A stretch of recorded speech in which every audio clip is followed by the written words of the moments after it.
मेरे बेटे की शादी जिस लड़की से हुई है, वो लड़की जब से मेरे घर में आई है, मेरा घर बर्बाद हो चुका है। यही प्रश्न है, और प्रश्न करने वालों का नाम भी गुप्त रखा गया है। सज्जनों, जिस लड़की से आपके बेटे ने शादी की, वो लड़की जब से घर में आ गए, आपके घर में एक्सीडेंट हो रहा है, आपके घर में झगड़े हो रहा है, आपके घर में नुकसान हो रहा है, आपका कोई काम नहीं बनता है, आपका सभी काम बिगड़ जाते हैं। क्या ये सच है? आपको कौन सी कलर की गाड़ी लेनी चाहिए? काला, लाल, वाइट, पीला, नीला, ब्लैक, कौन सा कलर आपको जचते हैं? कौन सा कलर आपके लिए शुभ होता है? यही तो बात है सज्जनों। याद रखना, लड़का बुलेट से जा रहे थे कहीं यात्रा में, लड़के का एक्सीडेंट हो गया। सास ने क्या कहा? तुम जब से मेरे घर में आई हो तब से ये हो रहा है। सज्जनों, याद रखना, आपकी बहू के आने से एक्सीडेंट नहीं होता है, आपके बहू के आने से मृत्यु नहीं होती है, आपके बहू कोई चुड़ैल नहीं है, कोई डायन नहीं है। अगर सच पूछा जाए तो आदमी की बुद्धि ही भूत है। आज आदमी को देख लो, आदमी ही प्रेत बना हुआ है। आदमी को देख लो, आदमी को देखने से ही शैतान, जानवर, खूंखार, डाकू का दर्शन हो जाता है। आप खुद गाड़ी अच्छे से नहीं चलाते हो, एक्सीडेंट हो गए तो बहू का नाम दे दिए। बहू जब से आई मेरा तो काम ही बिगड़ गया, बहू आई तो मेरे बेटी का बच्चा पेट में ही मर गया, बहू आई तो मेरे भांजी मर गई। ये क्या नौटंकी है भाई? ये कब तक चलेगा? कबीर साहब कहते हैं इस भरम जाल को तोड़ना पड़ेगा।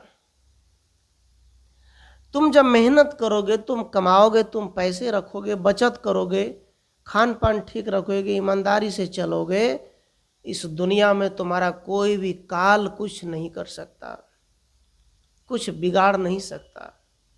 याद रखना, जिस घर में सास बहू में, पति पत्नी में परस्पर प्रेम है, उस घर में क्या काल लगेगा?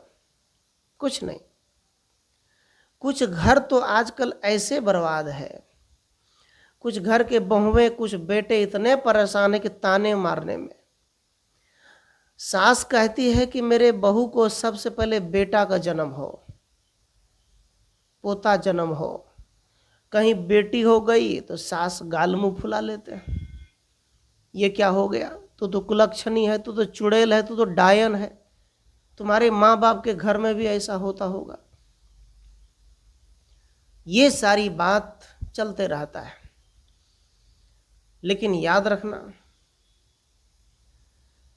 आप यदि कर्म योगी है, आपका मन पवित्र है, आप अच्छे हैं, और आप अपनी बहू को बेटी के समान मानते हैं, तो समझ लेना आपके घर में कोई कुछ नहीं कर सकता, कोई घटना ही नहीं घटेगा। घटना घटते क्यों आजकल? अरे आप जिस विश्वकर्मा बाबा की पूजा करते हैं, देवता की पूजा करते हैं, मान लीजिए आपने गाड़ी खरीद के लाई है ना, बहुत अच्छी गाड़ी है। हर रोज ड्राइवर क्या करते हैं? एक अगरबत्ती गाड़ देते हैं और गाड़ी लेके निकलते हैं।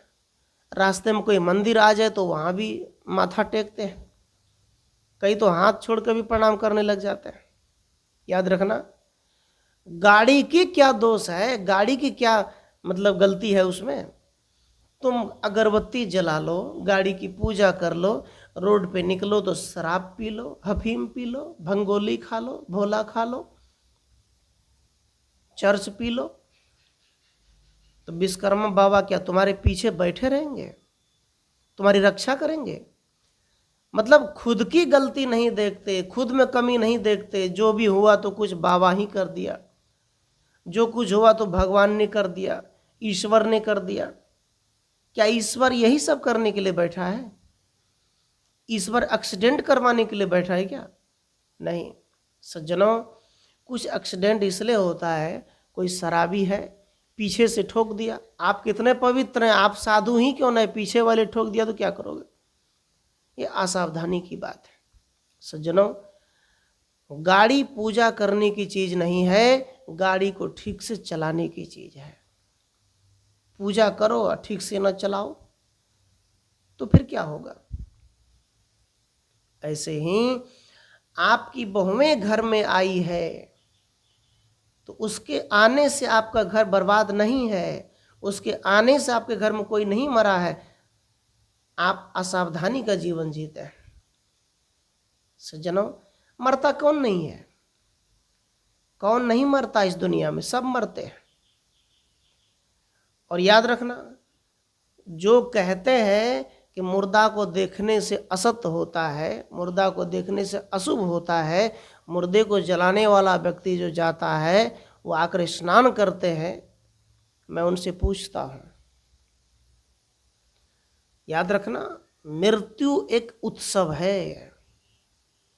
इतनी याद रखना, मृत्यु एक उत्सव है, एक उड़ान है, एक खुशी है। मृत्यु वो चीज है, मृत्यु अमृत है। साहब कहते मन मरे न माया मरे, मर मर जात शरीर, आशा तृष्णा न मरी कह गए संत कबीर। साहब कहते कि मरो, तुम जिंदा में मरो, ये मरने के बाद की नाटक मत करो, तुम जीवित में मर जाओ। मन की क्रोध को मार डालो, घर में जो एक दूसरे को ताना मारते हो उस आदत को मार डालो, भाईचारा और प्रेम से रहो, आनंद रहो। कोई थोड़ा लेट से उठा, कोई बात नहीं, हो सकता है शरीर में परेशानी होगी, दर्द होता होगा, क्षमा करो, तुम कर लो पहले। कहने से कर लेना भला, जब तक कहोगे कर लो, विवाद खत्म। तो साहब कहते हैं मृत्यु से कौन डरता है? हम कहते हैं रे प्यारी मौत, मेरे सामने आया करो, मैं देखना चाहता हूं तुमको। याद रखना सज्जनों, लोग कहते हैं कि मरेंगे तो स्वर्ग होगा, मैं कहता हूं मैं जिंदा में स्वर्ग में हूं। मैं लिख दूंगा दीवार पर, जिंदा में स्वर्गवास मैं प्राप्त कर लिया। अर्थात बहू बेटियां, बाप बेटे जो घर में ही प्रवचन को सुन रहे हैं, वो याद रखना इस बात को। आप लिख दो मैं कुंदन दास, या मैं आपका जो नाम है, मैं जिंदा में स्वर्गवास हो गया हूं, ये लिख दो। क्यों? जिंदा में स्वर्गवास का मतलब है कि मैं जो जीवन जी रहा हूं, इस जीवन में मैं स्वर्ग उतार लूंगा, इस जीवन में मैं स्वर्ग बना लूंगा, इस जीवन को अमृत बना लूंगा, इस जीवन से दूसरों को सहायता मिले, इस जीवन से दूसरों को लाभ मिले, इस जीवन से दूसरों को ज्ञान मिले। अरे ये तो स्वर्ग है, ये स्वर्ग तुम जीवन में उतारो, लिख दो दीवार में मेरा स्वर्गवास हो गया, और वैसा तुम जीना शुरू कर दो। क्या मरने के बाद स्वर्ग जाओगे? बहुत लोग कहते रहते हैं फलाना बाबू का स्वर्गवास हो गया, फलाने आदमी का, फलाने माता का स्वर्गवास हो गया। बड़े कार्ड में लिखते हैं ना, बड़े दुख के साथ सूचित किया जाता है कि मेरे दादा श्री, मेरे नानी श्री, मेरे पापा श्री, मेरे माँ श्री का स्वर्गवास हो गया। क्यों भाई, क्यों लिखते हो? जब स्वर्गवास हो गया तो दुख के साथ सूचित क्यों करना पड़ रहा है? स्वर्ग जाना तो खुशी की बात है ना, मेरे पापा ने, मेरे माँ ने स्वर्ग में चले गए, तो दुख क्यों लगाते हो वहां? स्वर्ग में गए वो दुख तुमको हो रहा है, ये क्या मतलब है? यदि आपके माँ बाप स्वर्ग में चले गए मरने के बाद, तो तुम दुख क्यों लिखते हो? तुमको उनके स्वर्ग में जाने से दुख क्यों है? जब तुम ब्राह्मण को बुलाकर उसको स्वर्ग देते ही हो, तो फिर कार्ड में क्यों लिखते हो कि स्वर्ग में जाने से मुझे दुख है? यही तो तुम्हारा भ्रम है। सज्जनों, इस भरम जाल को तोड़ना पड़ेगा। हमारे भक्त राज तेजवीर सिंह बहुत अच्छी वीडियो भेजे, लिखा कि गुरुजी दुनिया में हो क्या रहा है। एक साध्वी है वीडियो में जो शराब की बोतल पकड़ी है, जिसको कहते अलख निरंजन, वो आप देखते होंगे, और गांजा की चिलम फूक रहे हैं और कौन सी माता की पूजा में लगे हैं, शराब उसके मुंह में दे रहे हैं। सच बात है। तेजवीर जी सिंह जी का प्रश्न है कि गुरुजी दुनिया में हो क्या रहा है। कबीर साहब भी तो यही कहते हैं। कबीर साहब कहते हैं पापी मिलकर राज करे साधु मांगे भीख।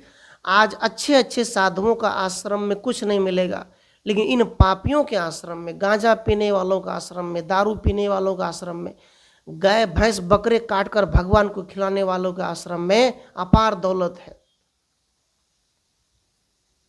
इसी को तो कबीर साहब फटकार मारते हैं, मैं रोवो इस जगत को मोको रोवे न कोई। मैं तो संसार के लिए रो रहा हूं, मेरे लिए कौन रोता है। सज्जनों, याद रखना,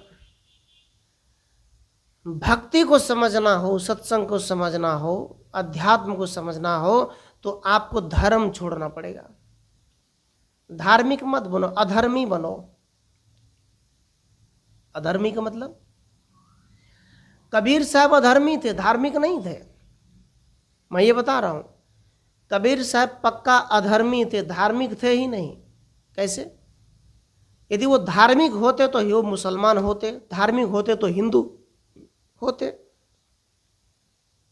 धार्मिक होते तो ईसाई होते, धार्मिक होते तो जैन बौद्ध होते। वो धार्मिक नहीं थे, अधर्मी थे। अर्थात वो किसी भी धर्म को पकड़ कर बैठने वाला नहीं था। कबीर साहब कहते स्वभाव में सुधार लाओ, वही तुम्हारा धर्म है। धर्म जो धारण किया जाए, प्रेम धारण किया जाए, करुणा धारण किया जाए, भक्ति धारण किया जाए, सेवा धारण किया जाए, क्षमा को धारण किया जाए, कोमल व्यवहार, सुशील व्यवहार, इसको धारण करना चाहिए।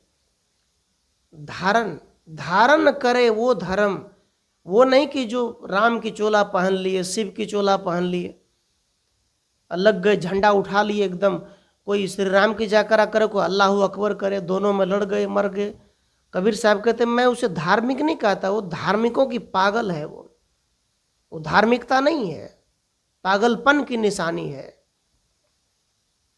वो धार्मिक है क्या?